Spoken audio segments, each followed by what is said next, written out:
Nyinyi watu wa Tharaka hasa Marimanti, mumekuwa mkienda mpaka Chuka kwenda kutafuta birth certificate ama kitambulisho. Sasa leo nimefungua Huduma Center hapa Marimanti. Marimanti Huduma is a new station, and we are expecting to serve people from the larger Tharaka constituency in conjunction with the Huduma Center at Kadwana.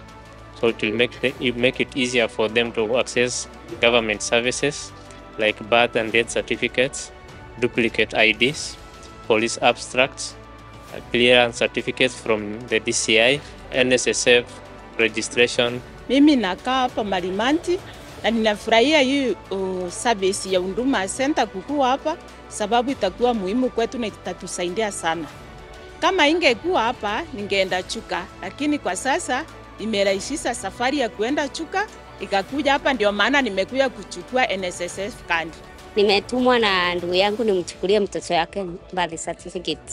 Bereni ilikuwa ngumu sana sababu tulikuwa tunaenda kuchukua Meru na ni mbali. Tulikuwa tunatumia a lot of fare. Kwenda huko, siku inaisha ukiwa huko, unatumwa tena unarudi. Lakini saa hii ni rahisi sana na tulipi tunapewa free. Mpaka pale tumeweka ICT hub ambaye hawa vijana wanaweza kwenda kufanya kompyuta waendelee na mambo yao. We also have cyber services which will help the young generation to access internet easily, to do online businesses or something like online writing instead of going a longer distance, incurring costs, because the services here, they are free. Nimekuja at Huduma Center Marimanti to get service from the cyber ambayo itanisaidia ku apply for help, ambayo itanisaidia in education. A more advantage ni at cyber ni free, na mimi cast today najua ni unafurahia kupata something that inaweza kuokolea ku do your things.